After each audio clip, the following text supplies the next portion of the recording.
Hey, Taurus, welcome to your March reading. I'm Madeline. We haven't met before. And if you can see her, that over there is Praxis, and we are both delighted to have you. So, as always, I'm going to pull a tarot spread to look at the story of your month, and then we will pull a couple of cards to cap off your reading from the Star Codes Astro Oracle deck to weave in a little astrological assistance.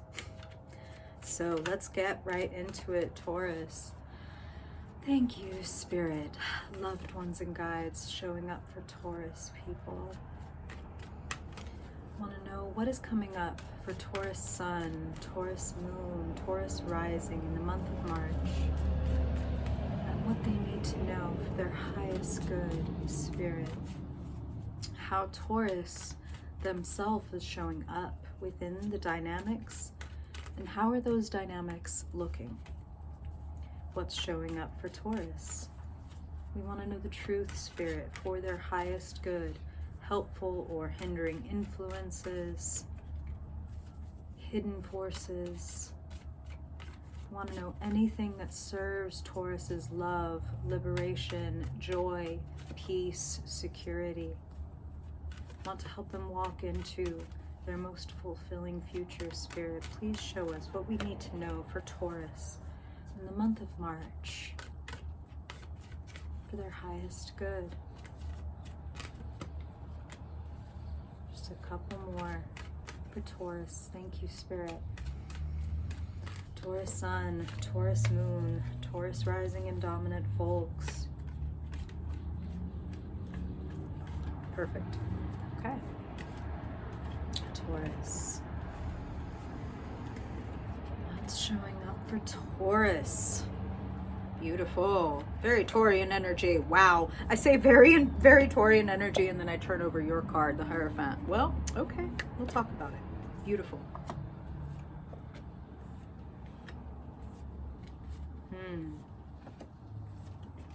Okay, so this is a perfect time to say that Taurus, remember these are general readings, so some things are going to resonate and others are not. My rule of thumb is if it brings you more questions than answers, then don't worry about it. It's for some other Taurus. So things that resonate and give you value, keep. The rest, leave aside.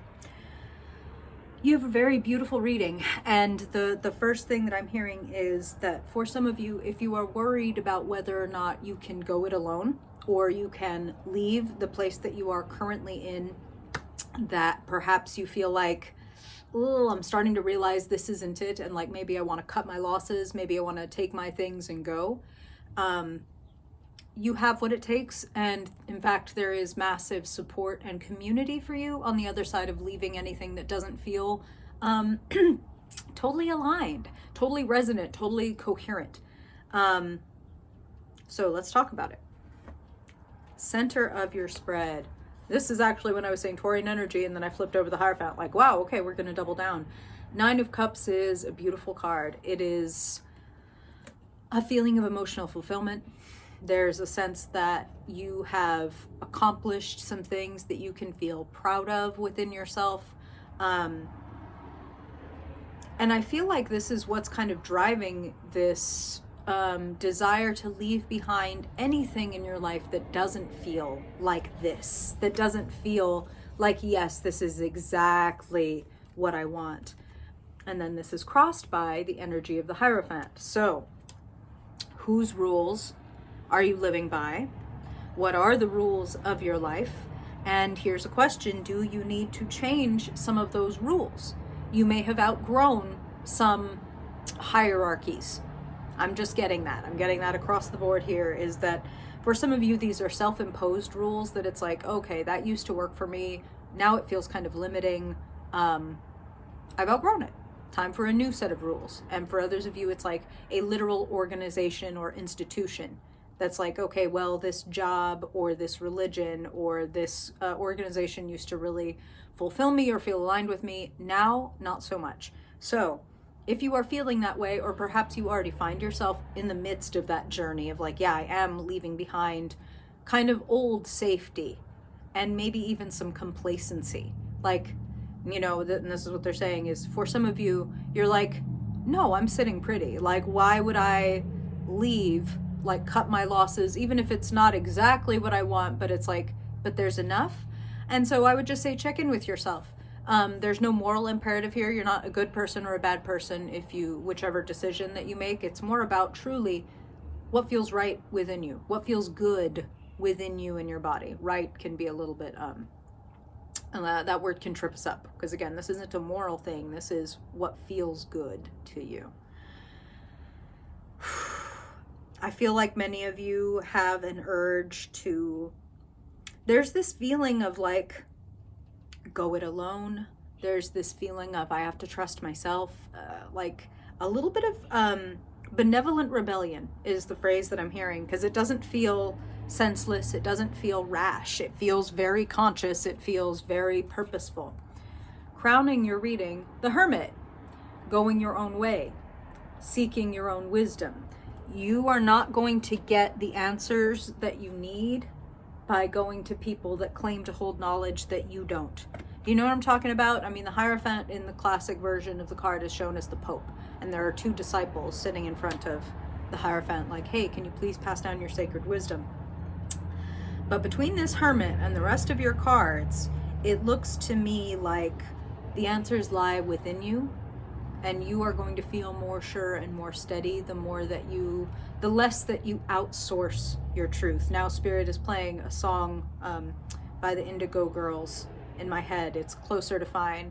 The less I seek my source, the closer I am to find. So I know that sounds a little strange. Listen to the song. That song is for you this month, Taurus. In the basement of your reading, Page of Cups. Sweet message, good news, and sweet messenger. So you've got a couple of young people in your spread, Taurus. For some of you, those are like your children. For others of you, this is like young, exuberant energy, youthful people in your life that help remind you and keep you in that coherence, keep you aligned. There's an innocence and a sweetness and exuberance around the Page of Cups. I feel like there's a lot of fun and a lot of sweet relating on the table for you this month too. Three of Cups is sitting in the position of where you find yourself.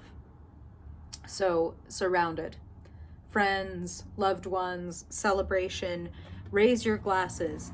Even if you feel like everything is not exactly the way that you want it to be right in this moment, sitting in the energy around and available to you, Four of Cups. You got a lot of cups in this reading. We haven't even gotten to the best ones yet. Four of Cups is, are you being plagued a little bit by inner doubts? Are you, Spirit is saying, is this where maybe you're outsourcing your perspective? Could you be comparing your status or success or whatever to other people, to your detriment? Because there can be a Three of Cups point where it's like, yeah, let's all bring our different perspectives and needs and desires together and we can synthesize something new. That can be useful. Three heads are better than one. Now, Four of Cups is more like, why are we, we're looking at everybody else's cup and they seem to have more than us. And that's available. Like we're living in the era of fucking social media.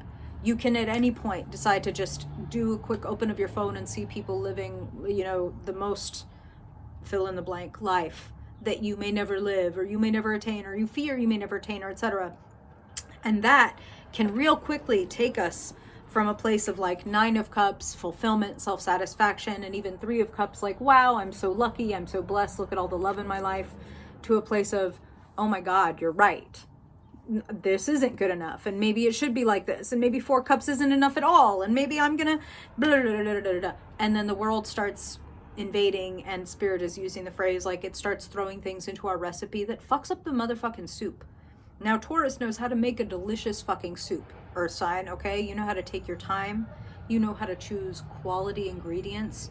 And if you start looking to the outside world for how you should be doing things, the outside world is going to be telling you, streamline and like get more for less and all this stuff that has nothing to do with you and your value system and what brings you a sense of joy, satisfaction, fulfillment, friendship, community, etc. The irony is it looks like you are going to find more of your people the more that you look to yourself, okay? I'm gonna, we'll jump to the future in just a second. We're gonna talk about it.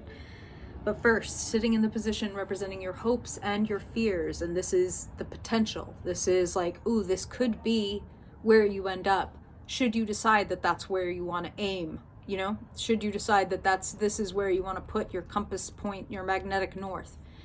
Four of Wands is feeling at home. It's feeling loved, supported. It is, it's known as the marriage card. We could also call it the commitment card. It's the happy homecoming card. It's I have found my place. I have found my people. And there can be an element of romance to it, especially because we have the Nine of Cups and, yay, spoilers, let's just jump to your future, which is 2 cards.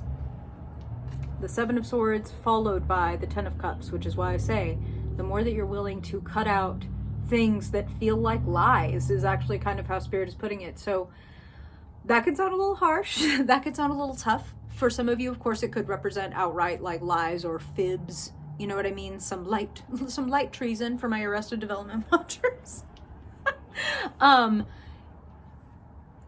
If you are not feeling like you're in integrity, do what you want. Your free will is everything. I feel that you will feel greater happiness and more fulfillment the more that you tune into what feels right to you, what feels good inside, and being willing to take the risk of letting go of things that don't feel that way, even if you're like, I'm not sure what's on the other side of letting this go. Like, I can't be sure that letting this go, I will immediately be given something in its place. There is, your courage is being summoned. And specifically your courage to turn away from what everybody else thinks or says, or the rules that they make, and checking in with your own rules. You know what I'm talking about? Ten of Cups is on the other side of Seven of Swords. Divest. What do you need to divest from so that you can experience real fulfillment and particularly real connection? Because here is something, as long as we feel like any part of us needs to be hidden or cut off or left aside because it won't be loved, then we will not be loved. Like, that's the irony, is like, sure, you might find somebody to love that edited, pasteurized, polished version of you, but they won't love you, they'll love that version. And so, the more that we're willing to be a little bit in our density, or our ugliness, or our whatever that we feel like is not perfect, the more that we lean into the parts of ourselves that are real, even the parts that are not so much fun, the closer we're able to come to people who actually want to be close to us. So, divest from any rules or any even rewards that don't feel aligned with your values. Do you know your values? That's what I would ask you. And Taurus, it's almost assured that you do. You are the sign of values. What do I care about? What's real? What really matters here on earth?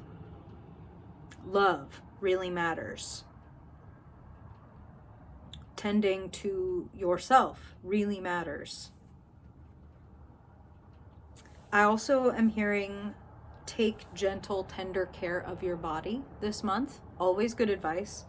But the Page of Pentacles is showing up in your recent past, and that is what Spirit is saying to me with this, is like, as you nurture your body, the gift that is your body, and as you nurture the other gifts that you may receive in Pentacles form, like money, like resources, like a really brilliant, fertile idea that could make some money, the more that you tend to those lovingly and gently, the more they'll grow and the more they'll multiply. And sitting in the key position, Two of Pentacles. So the key to this whole reading is making gentle changes, shifting where you see that like it is beneficial to shift. When I see this card, I also think of the phrase risk, reward. Little risk, little reward. Like, what if you don't have to, you're a fixed sign, right, Taurus? And I can relate. It's not like we're going to flip a switch. It's not like you're going to go from people pleasing to I never do that anymore or whatever. It's going to be a slow shift. It's a change of the thermostat. It's shifting the dial, right? And that's what this is. You can gently, easily, sustainably, at your own pace, make the changes see the truth for what it is and leave behind what needs to be left behind, so that you can really feel loved, embraced, supported, whether romantically, emotionally, in your career, etc. Because I'm feeling all of these things. Finding community in all these different places, finding a mirror that shines back the version of you that you are happier to see. You know, people that make us want to be better versions of ourselves. That's what this is. And for some of you, like Spirit is saying, this represents even your own family. But for some of you, this represents people you've never met before and that you've been waiting to be able to connect to. So don't be afraid to be yourself. And don't be afraid of connection. Connection is highly, highly available. So when you're looking outward to connect, just make sure that that's what you're looking outward for people like you, not to compare what other people are doing or having to you, because that's going to be a little bit of a challenge this month. There's, again, Taurus is always noticing their status. You know what I mean? And check the status of your happiness more than the status of like your rank. Do you know what I'm talking about? Okay. Let's pull a couple of cards from the Star Codes Astro Oracle deck. Spirit, I want to get a little astrological wisdom. What do you want to share with Taurus the month of March? Their highest good. Wow. Wow. Well, hey, here you are. First card up. Aren't these so beautiful? Here's you, Taurus, and the word is cultivate. And the second card, Descendant, Invitation. I know we think of Descendant, and listen, that could be a reason. Like this could be, I'm actually feeling it's like this is resonating on a couple of different levels, where some of you are thinking of literally your descendants, again, your children or the people that you care for beneath you, under your status, right? That could involve employees, that could involve mentees, okay? But Descendant in astrology is your partner, your ideal other half, right? And the key word here is invitation. So, I mean, cultivate invitation. It's this. You being more of yourself invites in your true community. There, could have been a 5-second reading. How does that sit on you, Taurus? How's that feel? I really appreciate you listening, and I really hope it's helpful. I would love if you've got stories or reflections or connections that you want to share in the comments. It uplifts me and it helps me become a better reader. So I really appreciate those of you who take the time to do that. And if you ever want a personal reading, the ways to do that are just south of this reading in the description box. Thanks again for being here, Taurus. It's been a good time. And if I don't see you before then I hope I will see you in your mid-month reading. Bye, Taurus.